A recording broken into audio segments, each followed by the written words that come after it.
හොඳයි තෙරුවන් සරණයි. අද අපි හැමදෙනාම ඉගෙන ගන්න යන්නේ දහම් පාසල් 7 ශ්‍රේණිය පන්තියට අදාළ පෙළ පොතේ දෙවනි පාළි පාඩම පිළිබඳව නේද? ඉතින් මුලින්ම කියන්න ඕනේ දහම් පාසල් මම ගිය සතියේ ඉගෙනුවා 7 ශ්‍රේණියට අදාළ පාළි පළවෙනි පාඩම. ඉතින් කිහිප දෙනෙක්ම ගෲප් එකෙන් කිහිප දෙනෙක්ම ඒ පාඩමට අදාළව පැවරුම් සිද්ධ කළ ගෲප් එකට යොමු කරා. ඉතින් ඒ සේරම මම බැලුවා සියල්ල නිවැරදි. කිසිම වැරද්දක් තිබුණේ නැහැ කාගේවත්. හරිම සතුටුයි. ඉතින් එහෙම තමයි අපි ඉන්න ඕනි නේද? අපි ගොඩක් වෙලාවට අලුතෙන් යමක් ඉගෙන ගන්නවා නම් ඕනිම දෙයක් මතක ඇතුව ඒකට අදාළ ක්‍රියාකාරකම් කළ යුතුයි.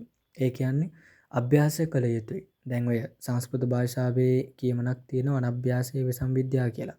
ඒ කියන්නේ අභ්‍යාස නොකර හිටියොත් විද්‍යාව පවා විස වෙනවා කියලා නේ. ඒ කියන්නේ අපි ඉගෙන ගත්ත දෙයක් අපි ප්‍රගුණ කරේ නැත්නම් ඒක එදිනෙදා භාවිතයට ගත්තේ නැත්නම් හරි ඒකට අදාළ පැවරුම් ක්‍රියාකාරකම් කරේ නැත්නම් ඒක විස වෙනවා අපිටනේ. ඉතින් ඒක නිසා අපිට ඕනෙම දෙයක් හරියට මතකෙ හිටින්න දැන් පාලි භාෂාව වුණත් මතකයේ හිටින්න පැවරුම් කරන්න ඕනේ නේ. පාලි ගාථා ශබ්ද නගල කියවන්න ඕනේ. ඒවත් එක අපි ඉන්න ඕනේ. නැත්තම් හරියන්නේ නැහැ. දන්න ටිකත් අමතක වෙලා යනවා. ඒ නිසා ගෞරවයෙන් මතක් කරනවා පුළුවන් හැමදෙනාම අනිවාර්යයෙන්ම වෙලාව අරගෙන ඒ පාඩමට අදාළ පැවරුම ඒ සතිය ඇතුළතම කරලා ඉවර කරලා දාන්න නේ. ඊට පස්සේ ඔබ මේ ටික සේරම පාඩම් ටික කරගෙන ඉදිරියට යනකොට ඔබේ පාලි දැනුම වර්ධනය වෙනවා. ඒකාන්තයි. ඔබ පාලි දැන ගන්නවා කියන්නේ ධර්මීය දැන ගන්නවා කියන එක. එතනින් පස්සේ ඔබට සූත්‍ර පවා අධ්‍යයනය කරන්න පුළුවන්. ඊටාම පහසුවෙන්. සිංහල තේරුම් බලන්නේ නැතුව නේද? හොඳයි. එහෙනම් මම අද පාඩම ඔබට කියලා දෙන්නම්. අද අපිට තියෙන්නේ අද මම කරන්නේ ඔයාලට දහම් පාසල් පෙළ පොත්වල ඒ කියන්නේ 7 වසරට අදාළව තියෙන දෙවනි පාළි පාඩම. මාතෘකාව වෙන්නේ තෙරුවන් සරණ යෑම. හරි. එතකොට අපි දන්න පාඩමක් නේද? දැන් තෙරුවන් සරණ යෑම කියන මේ පාඩමේ නම ත්‍රිවිධ රත්නයේ සරණ යෑම. නැත්තම් තිසරණ සරණ යෑම. නේ? ඔය විදිහට නැත්තම් රතනත්‍රයේ සරණ යෑම. ඔය කොහොම කිව්වත් කියවෙන්නේ ත්‍රිවිධ රත්නය ගැනනේ. බුද්ධ රත්නයයි ධර්ම රත්නයයි සංඝ රත්නයයි නේ. ඔය ත්‍රිවිධ රත්නය ගැන කියන්නේ. ඉතින් අන්න ඒක නිසා බෞද්ධයෝ විදිහට නේ අපිට තියෙනවා ත්‍රිවිධ රත්නයක්. අන්නේ ත්‍රිවිධ රත්නය තමයි බුද්ධ රත්නය කියන්නේ අපේ බුදුරජාණන් වහන්සේ. ධර්ම රත්නය කියන්නේ මේ ලියවිලා තියෙන සියලු ධර්මයේ බුදුහාමුදුරුවෝ මහා රහතන් වහන්සේලා දේශනා කරපු සූත්‍ර දේශනා ඒ හැමදේම නේද? ඊළඟට ලියවිලා තියෙන ධර්ම පොත්පත් ඒ සියල්ලයි තිබෙනවා. මතක තියාගන්න ඕනේ. ඊළඟට තමයි සංඝ රත්නය කියන්නේ එතකොට සංඝ රත්නය කියලා කියන්නේ දැන් සියලුම සංඝ රත්නය. ඒතකොට මහරහතන් වහන්සේලා අයිති වෙනවා. භික්ෂු භික්ෂුණී නේ ඒ දෙපිරිසම සංඝ රත්නයට අයිති වෙනවා. එතකොට මේ කියන විදිහට නේද අපි තෙරුවන් සරණ යනවා කියලා යන්නේ මෙන්න මේ තිසරණේ සරණ යන එක. දැන් ඔබ පන්සිල් ගන්නකොට සාමාන්‍ය තිසරණේ සරණ යනවනේ නේද? එතකොට ගොඩක් වෙලාවට හාමුදුරුවෝ කියන ප්‍රකාශය තමයි පන්සිල් සමාදන් වෙන්න নমස්කාරය කියන්නේ නේ. ඔබේ ඔළුවට එනවා පන්සිල් ගන්න කිව්වම යන්නේ පන්සිල් පද පහ විතරයි නේද? දැන් මම පන්සිල් දෙනකොට කෙනෙක් මම නම් කියන්නේ තිසරණේ සහිත පංචශීලයේ සමාදන් වෙන්න নমස්කාරය කියන්නේ කියලා. දැන් එතකොට ඒ කෙනාගේ හිතට යනවා තිසරණේ සහිත පංචශීලයනේ. මොකක්ද තිසරණේ කියන්නේ? මේ තියෙන්නේ මුලින්ම තියෙනවා බුද්ධං සරණං ගච්ඡාමි ධම්මං සරණං ගච්ඡාමි සංඝං සරණං ගච්ඡාමි. ඕක තමයි තිසරණේ. ඒක දෙවනුව ဒုတိယ ම්පි බුද්ධං සරණං දෙවනුවද බුදුන් සරණ යමි. ဒုတိယ ම්පි ධම්මං සරණං ගච්ඡාමි. දෙවනුවද ධර්ම රත්නයේ සරණ යමි. ওই විදිහට තියෙන්නේ තිසරණේ නේ. අන්න එතකොට දැන් බලන්න පන්සිල් ගන්න ඕනම් පුද්ගලයෙක්ට එකපාර හැමදෙරෝ පන්සිල් ගන්න নমස්කාරය කියන්න කියලා පාණාතිපාතා වේරමණී කියලා පන්සිල් දෙන්නේ නැහනේ නේ. ඉස්සල්ලා ඔහු සීලේ පිටවන්න කලින් ත්‍රිවිධ රත්නයේ සරණ යවන්න ඕනේ. තෙරුවන් සරණ යවලා ඉන්න ඕනේ. ඒ කියන්නේ බුදුන් කෙරෙහි ධර්මයේ කෙරෙහි සංඝ රත්නයේ කෙරෙහි නේද? ශ්‍රද්ධාවැත්තෙක් බවට ත්‍රිවිධ රත්නයේ විශ්වාස කරන්නෙක් බවට අනුගාමිකෙක් බවට පත් කරන්න ඕනේ. ඊට පස්සේ තමයි ඕනම කෙනෙක්ට මේ පන්සිල් පද පහ දෙන්නේ. අන්න ඒක අපි මතක තියාගන්න ඕන කාරණයක්. තේරුණාද? හොඳයි. ඊළඟ කාරණය දැන් බලන්න මෙතන තියෙනවා මේ ත්‍රිවිධ රත්නයේ සරණ යෑමේ පාළි පාඩමේ යටම පොඩි ඡේදයක්. ඒකත් අපි බලමු. මේ මුල් වාක්‍ය කීමෙන්ම තෙරුවන් සරණ යා හැකිය.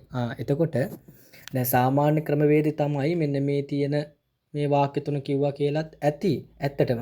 නමුත් අපි අර ගොඩාක් ශ්‍රද්ධාව ඇතුණාම නෑ මම දෙවනුවත් ඔබ වහන්සේට වඳිනවා. තව පාරක් වඳිනවා කියලානේ. අපි තුල තියෙන ගෞරවය නිසා අපි ဒ ුතියම්පි බුද්ධං සරණං ගච්ඡාමි ဒ ුතියම්පි ධම්මං සරණං ගච්ඡාමි කියලා අර මුලින් කිවති සරණේම සරණ යනවා. ඊළඟට තත්යම්පි තෙවනුවත් සරණ යනවානේ. තෙවනුවද බුදුන් සරණ යමි. තෙවනුවද ධර්ම රත්නයේ සරණ යමි. තෙවනුවද සංඝ රත්නයේ සරණ යමි. අන්න දැක්කද? එතකොට දැන් වෙනස් වෙන්නේ නෑ මොකුත්. අලුතෙන් වචන දෙකක් මේකට ඇතුළත් වෙනවා. ဒ ුතියම්පි තතියම්පි. එච්චරමයිනේ. මතක තියාගන්න පුළුවන් නේ. ඕනම කෙනෙක් ඕනම බෞද්ධෙක් දන්නවා මේ තිසරණ යද වෙනකොටනේ. නැත්තම් බෞද්ධකමෙන් වැඩකුත් නැහැ. නේද? හොඳයි. එතකොට අපි එහෙනම් මේ පාඩමේ ඉදිරියට යන් මෙහි තේරුම් ටික දැනගන්නනේ. දැන් බලන්නකෝ මෙහෙම තියෙන පදයෙන් පදයට අපි අර්ථය දැනගන්න යනවා. එතකොට මුලින් අපි ඉගෙන ගත්තා බුද්ධං සරණං ගච්ඡාමි කියලා. තේරුම තමයි බුද්ධ රත්නයේ සරණ යමි. එතකොට ධම්මං සරණං ගච්ඡාමි. ධර්ම රත්නය සරණ යමි. ඊළඟට මෙන්න තියෙනවා සංඝං සරණං ගච්ඡාමි. මේ කියන්නේ සංඝ රත්නය. හොඳයි. අපි ගෙමින් හිටියේ දැන් මෙතන බලන්න බුද්ධ රත්නයේ සරණ යමි බුද්ධං සරණං ගච්ඡාමි. ධර්ම රත්නයේ සරණ යමි ධම්මං සරණං ගච්ඡාමි. සංඝ රත්නයේ සරණ යමි සංඝං සරණං ගච්ඡාමි. හරි. එතකොට ဒ ුතියම්පි බුද්ධං සරණං ගච්ඡාමි මෙන්න මෙතන තියෙනවා මේ බලන්න. එතකොට අන්න එහි අදහස තමයි මෙන්න දෙවනුවද බුදුන් සරණ යමි. මේ ဒ ුතියම්පි කියලා තියෙනවනේ දෙකේ අන්නේ අදහසෙන් තමයි ဒ ුතියම්පි කියන වචනේ තමයි මේ දෙවනුවද කියන අදහස එන්නේ සිංහලේ. තතියම්පි කියන්නේ දෙවනුවද කියන අදහස එනවා. දැක්ක නේද? හොඳයි. ඊළඟට pāli වචනවල තේරුම් හඳුනගන්න. මම එදත් කිව්වා මේ පැවරුම් වලදී දීලා තියෙන pāli වචන ඔබ පැවරුම කරලා තියෙන පොතේ ලියා ගන්නගින්නේ. ලියලා ඒවා අපි පාඩම් කරගත්තාම මේ වචනම තමයි ඉදිරි pāli පාඩම් වලදී අපිට උපකාරී වෙන්නේ. සහ අපි ওই ධර්මාචාර්ය දහම් පාසල් අවසානයේ විභාග වලට මුහුණ දෙනවා නම් ඒවදී ලොකු ප්‍රයෝජනයක් ගන්න පුළුවන් මේ වචන වලින්. මොකද එදිනෙදා භාවිත වෙන වචන හරහා නිර්මාණය කරගත් වාක්‍ය තමයි ගොඩක් වෙලාවට මේ විභාග වලදී පවා ඇහෙන්නේ නේ. හොඳයි. බලන්න අද ඔබ ඉගෙන ගන්න pāli වචන වල තේරුම් බුද්ධං කියන්නේ බුදුරජාණන් වහන්සේ සරණ යමි. බුද්ධං කියන්නේ බුදුරජාණන් වහන්සේ සරණ ගච්ඡාමි යමි. ඒක තුනට කඩලා තියෙන්නේ නේ. සරණං කියන්නේ සරණ පිහිට වගේ අදහස් දෙකක් තියෙනවා. ඉතින් වඩාත් ගැලපෙන්නේ බුදු පිහිට නෙමෙයි බුදු සරණ. නේද? පිහිට දෙන්නේ දෙවියෝනේ අපිට. එතකොට අපිට තියෙන බුදුහාඳුර සරණ යන්න නේ. එහෙනම් සරණ කියන අදහස තමයි ගොඩක් ගැලපෙන්නේ. ගච්ඡාමි යමිනේ. ධම්මං ධර්ම රත්නය. සංඝං සංඝ රත්නය. ඔන්න ඉගෙන ගත්තා. ඒතර මට තා පොඩි දෙයක් මෙතන කියන්න ඕනේ. ඒ තමයි දැන් බුද්ධ රත්නයේ සරණ යමිනේ නේ. එතකොට යමි කිව්වොත් එහෙම මම ගැන නේද කියවෙන්නේ. එහෙනම් මෙතෙන්ට එන්න ඕන උක්තිය කවුද? මම නේද?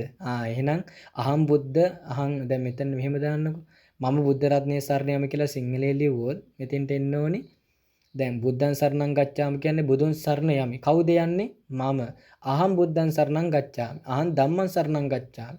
අහං සංඝං සරණං ගච්ඡාමි. අහං ဒ ුතියම්පි අහං ဒ ුතියම්පි බුද්ධං සරණං ගච්ඡාමි. අහං ဒ ුතියම්පි ධම්මං සරණං ගච්ඡාමි. ඒ විදිහට පුළුවන්. ඉතින් අහං ඕනේ නෑ මේකට. අහං අභාවයට ගිහිල්ලා නේ. ඒක ආය අමුතුවෙන් කියන්න ඕනේ නෑනේ මමනේ යන්නේ නේ.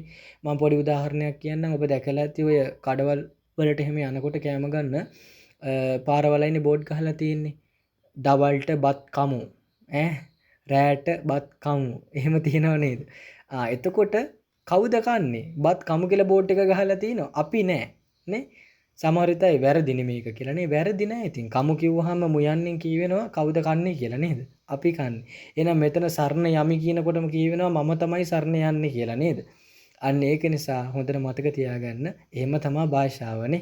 භාෂාව දිනුවා සමග ඇතම මේව හැලිලා යනවා. අපි ඒවා හිතෙන් තේරුම් ගන්න ඕනේ. හොඳයි. ඊළඟට බලන්න තියෙනවා මෙන්න මෙහෙම. වගු දෙකක් අපිට දීලා තියෙනවානේ. නේ? අන්න ඒ වගු දෙක ආශ්‍රයෙන් අපිට ලියන්න තියෙනවා මේ pāli ඉස්සරහට ඔබේ ක්‍රියාකාරකම් වලදී වාක්‍ය හදන්න තියෙනවා. අපි නිකන් මෙතන හදමු. මේ බලන්න ගච්ඡාම කියන ක්‍රියාපදයේ තේරුම යමි කියන අදහස. මෙන්න මං කිව්ව විදිහෙම යමි කවුද යන්නේ අහං මම තමයි යන්නේ. එතකොට අහං ගච්ඡාමි ඔන්න වාක්‍යයක් හදුවා මම යමි. දැන් ඔයාලට එදිනදා ජීවිතේදී pāli කතා කරන්න ඕන වෙනකොට කියන්න පුළුවන් මම යනවා කියලා නේ. එතකොට කියන්න තියෙන්නේ ඉතින් අහං ගච්ඡාමි තමයි. පාලියේ ලියන භාෂාවම තමයි කතා කරන්නත් අපිට භාවිත කරන්න වෙන්නේ. වෙනම වචන නැහැ. තේරුණාද? හොඳයි. දැන් එතකොට මම ගමට යමි කියලා කිව්වොත් ගමට කියන්නේ ගාමං. තේරුණාද? අහං ගාමං ගච්ඡාමි. මම ගමට යමි. එහෙම නැත්නම් මම ගමට යනවා කියලා කාට හරි ගෙදර ඉන්න කෙනෙක්ට කියන්න ඕන වෙනකොට අපිට කියන්න පුළුවන් අහං ගාමං ගච්ඡාමි. දැක්කද? හොඳයි. එහෙනම් මෙන්න පළවෙනි වගුව තියෙනවා අහං බුද්ධං සරණං ගච්ඡාමි. මම බුදුන් සරණ යමි. අහං ධම්මං සරණං ගච්ඡාමි. මම ධර්මය සරණ යමි. දැන් තේරෙනව නේද වාක්‍ය හදන්න? හොඳයි. ඊළඟට වගුව දෙක බලන්න. ගච්ඡාම අන්න යමු. ඔන්න මං ඉස්සෙල්ලා කිව්ව දේ තියෙනවා. යමු කවුද යන්නේ? යමු නම් අපි වෙන්න ඕනේ. මෙන්න සිංහලයේ අපි කියන්න පාලියේ මයං කියන පදය යොදනවා. මයං ගච්ඡාම. අපි යමු. දැන් එන අපි හදමු වාක්‍ය. මයං ධම්මං සරණං ගච්ඡාම. අපි ධර්ම රත්නය සරණ යමු. පැහැදිලිනේ? ඒ විදිහට මේක හදන්න බලලා ඔයාලට තේරෙනව අනිවාර්යෙන්. මම වැඩි විස්තර කරන්නේ නැහැ. ඉතින් පාඩම ඔච්චරයි නේ. ඉවරයි පාඩම. හොඳයි. බලන්න ක්‍රියාකාරකම් වල තියෙනවා තෙරුවන් සරණ යාම නිවැරදිව කියන්නේ කියලා. පුළුවන් නම් මම අර එක්කෙනෙක් දැක්ක ගෲප් එකට දාලා තියෙනවා. මේක බොහොම ලස්සනට නිවැරදිව කියලා තියෙනවා. ඉතින් හරිම සතුටුයි. ඒ වගේ හැමෝම වොයිස් එකක් කරා ගෲප් එකට දාන්න. මේ තිසරණය හරියට උච්චාරණය කරලා සිංහලක නෙමෙයි පාලි එක. එතකොට ගොඩක් වෙලාවට පන්සිල් ගන්න ගියාම අපේ උපාසකම්මලා ඊළඟට දරුවෝ හැමෝම පන්සිල් ගන්න අල්ප ප්‍රාණෙන් බුද්ධං සරණං ගච්ඡාමි ධම්මං සරණං ගච්ඡාමි එහෙම කියන්නේ. එහෙම නෙමෙයි. බුද්ධං සරණං ගච්ඡාමි ධම්මං සරණං ගච්ඡාමි සංඝං සරණං ගච්ඡාමි. අන්න බලන්න. මේ විදිහට හරියට මහ ප්‍රාණ අගෝස ගෝස අල්ප ප්‍රාණ නේද? මූර්ධජ ඔය අකුරු උච්චාරණය කරනකොට බලන්නේ පාලිය තුල එන ගැඹීරත්වය නේ දහමේ. ඉතින් අන්න ඒක නිසා මේ හරියට අපි අල්ප ප්‍රාණයෙන්ම නැතුව සේරම හරියට නිවැරදි උච්චාරණය කරනකොට ඒකේ හොඳ මේ පිහිටක් අපිට ලැබෙනවා සහ දෙයිදම්. ඔබ මේ පන්සිල් ගන්නකොට තිසරණය හැම වෙලෙම ඔබ ගන්නකොට ඔබට සිංහල තේරුමත් නිකන් ගලාගෙන නෙයි. මම අද ඉගෙනුව නිසා නේ. ඉතින් කොච්චර සතුටුද? හොඳයි. ඒ කාරණාවත් ඔබේ මතකයේ තියාගනිමින් මෙන්න මේ පළවෙනියට මම කිව්ව දේ ගෲප් එකට හැමෝම දාන්න. හරිද? ළඟට අර්ථය ලියන්න තියෙනවා ත්‍රිවිධ රත්නේ. ඒ කියන්නේ මේ තිසරණේ අර්ථය ලියන්න මෙන්න මේ ටික. මේ තියෙන මේ ටික බොහොම ලස්සනට පැහැදිලිව ලියන්න. හොඳයි. ඊළඟට තියෙනවා ක්‍රියාකාරකමක් ඉහත සඳහන් බගු 1 2 අනුගමනය කරමින් මෙන්න මේ ඊ යටතේ තියෙන වචන අනුගමනය කරමින් සරල පාලි වාක්‍ය ගොඩනගන්න.